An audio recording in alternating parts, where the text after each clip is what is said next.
大家好，欢迎收听新一期的5分钟中文。5分钟中文是一档每周末更新的中文播客，用自然的中文跟大家聊中国语言、文化，还有日常生活中一些有意思的事儿。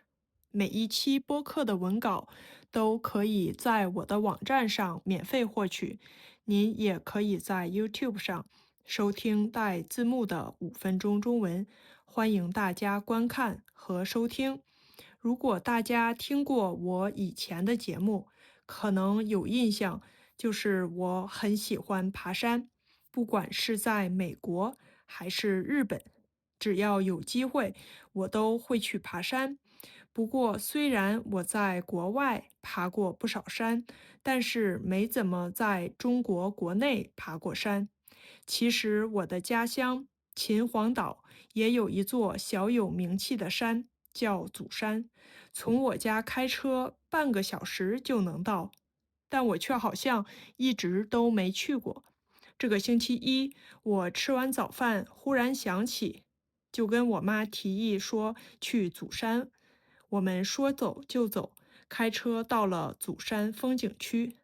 我妈膝盖不好，所以我们计划能坐车就坐车，尽量少爬。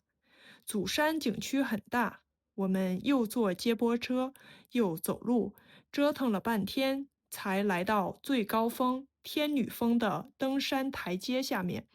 据说这里一共有1314阶台阶，因为1314在中文里谐音一生一世。当然，我没有真的去数。这段台阶直接沿着花岗岩山脊修建，很多地方又陡又窄，中间也没有什么可以休息的地方。从底下到山顶，大约800多米的距离，却要垂直爬升260米，相当于一口气爬90层楼。不过，虽然爬得很累，山顶的景色还是很值得的。通过这次爬祖山，我想到中国人说的爬山和很多外国朋友理解的爬山可能不是一回事儿。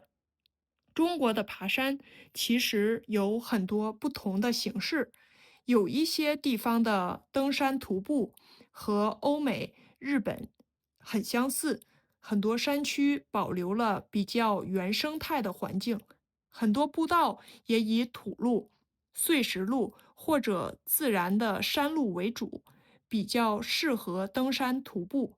不过，还有一种很常见的，就是像祖山这样的景区登山。祖山开发给游客游览的区域虽然并不算大，但是开发程度很高。景区里修了很多木栈道、石台阶和观景平台，也有不少适合拍照打卡的地方。一路上还有很多小卖部，可以买水、买零食。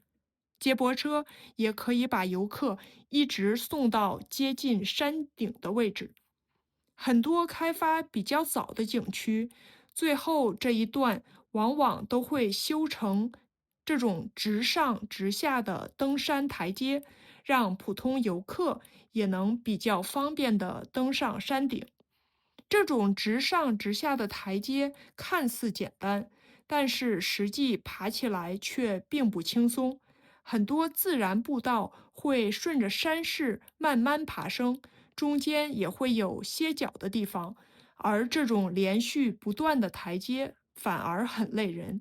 这次爬完祖山以后，我的小腿就酸了好几天。所以说，说到中国登山，既有比较接近欧美、日本的登山徒步方式，也有像祖山这样的景区登山。虽然都叫爬山，但是体验其实很不一样。不知道大家所在的地方的登山文化是什么样的呢？欢迎大家留言或者来信跟我分享。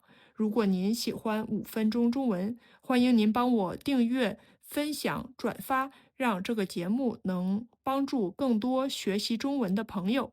如果您愿意支持我，节目的描述栏下方也有各种支持链接。